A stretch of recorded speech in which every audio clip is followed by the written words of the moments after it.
ಅದರ ಜೊತೆಯಲ್ಲಿ ಮಾನ್ಯ ಮುನಿಯಪ್ಪ ಸಾಹೇಬರು ಅಲ್ಪಸಂಖ್ಯಾತರದಲ್ಲಿ ಇನ್ನೊಂದು ಕೇಳ್ಕೊಂಡಿದ್ರು, ಆಟೋನ 20 ಆಟೋನ ಕೇಳ್ಕೊಂಡಿದ್ರು. ಅದು 20 ಆಟೋನ ಆದೇಶನ ಅದು ಓಡಿಸ್ಕೊಂಡು ಬಂದಿದ್ದೀನಿ.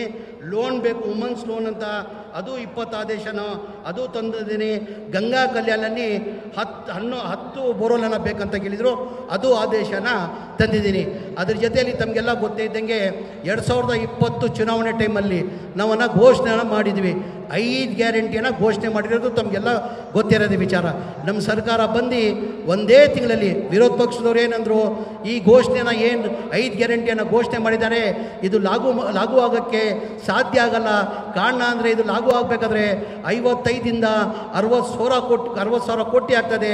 ಬರೀ ಇದು ರಾಜಕೀಯ ಭಾಷಣ ಮಾಡಿದ್ದಾರೆ, ಇದು ಲಾಗೂ ಆಗೋಕ್ಕೆ ಸಾಧ್ಯ ಆಗಲ್ಲ ಅಂದರು. ನಮ್ಮ ಸರ್ಕಾರ ಬಂದು ಒಂದೇ ತಿಂಗಳಲ್ಲಿ ಇದು 5 ಗ್ಯಾರಂಟಿಯನ್ನು ಜಾರಿ ಮಾಡಿರೋದು ತಮಗೆಲ್ಲ ಗೊತ್ತಿರೋದು ವಿಚಾರ.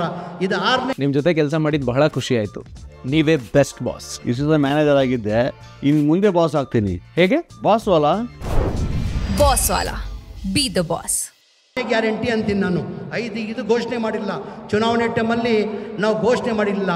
ಹಿಂದಿನ ಸರ್ಕಾರದಲ್ಲಿ ಸಿದ್ದರಾಮಯ್ಯ ಸಾಹೇಬ್ ಮುಖ್ಯಮಂತ್ರಿ ಇರುವಾಗ 15, 16, 17, 18 ಸ್ಲಮ್ ಬೋರ್ಡ್ಗೆ 1,80,253 ಮನೆಗಳು ಸ್ಯಾಂಕ್ಷನ್ ಮಾಡಿದರು.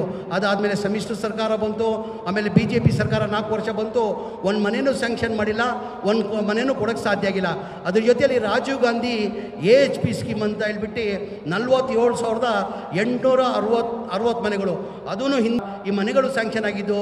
ಅದಾದಮೇಲೆ BJP ಸರ್ಕಾರ ಬಂತು, ಸಮ್ಮಿಶ್ರ ಸರ್ಕಾರ ಬಂತು, ಒಂದು ಮನೆಯೂ ಕೊಟ್ಟಿಲ್ಲ, ಒಂದು ಮನೆಯೂ ಸ್ಯಾಂಕ್ಷನ್ ಮಾಡಿಲ್ಲ. ಈ ಮನೆ ಕಟ್ಟಬೇಕಾದ್ರೆ ಸರ್ ನಾವು ಬಡವ್ರು ಕೊಡೋಕ್ಕೆ ಸಾಧ್ಯ ಆಗಲ್ಲ, ನಾವೇ ಸರ್ಕಾರ ವತಿಯಿಂದ 4 ಲಕ್ಷ ಕೊಟ್ಟು ನಾವು ಮನೆಗಳು ಕಟ್ಟಬೇಕಾಗ್ತದಂತ ಮನೆ ಮುಖ್ಯಮಂತ್ರಿ ಗಮನಕ್ಕೆ ತಂದೆ. 4-5 ರಿವ್ಯೂ ಮೀಟಿಂಗ್ ಮಾಡಿ ನೀನು ಹೇಳ್ತಾರ ಸತ್ಯ ಕಣೋ, ಬಡವ್ರು ದುಡ್ಡು ಕೊಡೋಕ್ಕೆ ಸಾಧ್ಯ ಆಗಲ್ಲ, ಅದು ಎಷ್ಟನ ಕಷ್ಟ ಆಗಲಿ, ಎಷ್ಟನ ತೊಂದರೆ ಆಗಲಿ, ಆ 9,500 ಕೋಟಿ ನಾನು ಕೊಡ್ತೀನಂತ 2024 ಜನವರಿಯಲ್ಲಿ ಕ್ಯಾಬಿನೆಟಲ್ಲಿ ತಂದು ಅಪ್ರೂವ್ ಮಾಡಿ 500 ಕೋಟಿ ಬಿಡುಗಡೆ ಮಾಡಿದ್ದಕ್ಕೆ ಕಾರಣಕ್ಕೆ ನಾವು 36,789 ಮನೆಗಳು ಕೊಟ್ವಿ. ಏನಕ್ಕೆ BJP ಅವ್ರು ಕೊಡೋಕ್ಕೆ ಸಾಧ್ಯ ಆಗಲಿಲ್ಲ? ಏನಕ್ಕೆ ಕುಮಾರಸ್ವಾಮಿ ಅವರು 1.5 ವರ್ಷ ಇದ್ದರು ಮುಖ್ಯಮಂತ್ರಿ ಆಗಿ, ಅವ್ರ ಬಡವ್ರ ಬಗ್ಗೆ ಕಾಳಜಿ ಇಲ್ವಾ? ಯಡಿಯೂರಪ್ಪ ಅವರು 2 ವರ್ಷ ಮುಖ್ಯಮಂತ್ರಿ ಆಗಿದ್ದರು, ಅವ್ರ ಬಡವ್ರ ಬಗ್ಗೆ ಕಾಳಜಿ ಇಲ್ವಾ? ಬಸವರಾಜ ಬೊಮ್ಮಾಯಿ ಅವರು 2 ವರ್ಷ ಮುಖ್ಯಮಂತ್ರಿ ಆಗಿದ್ದರು, ಅವ್ರ ಬಡವ್ರ ಬಗ್ಗೆ ಕಾಳಜಿ ಇಲ್ವಾ? ನಾವು ಘೋಷಣೆ ಮಾಡಿರಲಿಲ್ವಾ?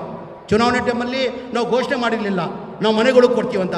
ಬಡವ್ರ ಬಗ್ಗೆ ಕಾಳಜಿ ಇದ್ದಿದ್ದ ಕಾರಣಕ್ಕೆ ಈ ಮನೆಗಳು ಕೊಡಬೇಕಂತ ಮಾನ್ಯ ಮುಖ್ಯಮಂತ್ರಿಗಳು 1 ವರ್ಷದಲ್ಲಿ ಅದು ಎಷ್ಟರ ಕಷ್ಟ ಆಗಲಿ 1 ವರ್ಷದಲ್ಲಿ ಮನೆಗಳು ಕಟ್ಕೊಡ್ಬೇಕಂತ ಮಾನ್ಯ ಮುಖ್ಯಮಂತ್ರಿ ಸೂಚನೆ ಮೇಲೆ ಇದೇ 27ನೇ ತಾರೀಕು ಇವತ್ತೇ ಕಾರ್ಯಕ್ರಮ ನಾವು ಹುಬ್ಳಿಯಲ್ಲಿ ಇನ್ನೂ 42,353 ಮನೆಗಳು ಕೊಡಬೇಕಾಗಿತ್ತು.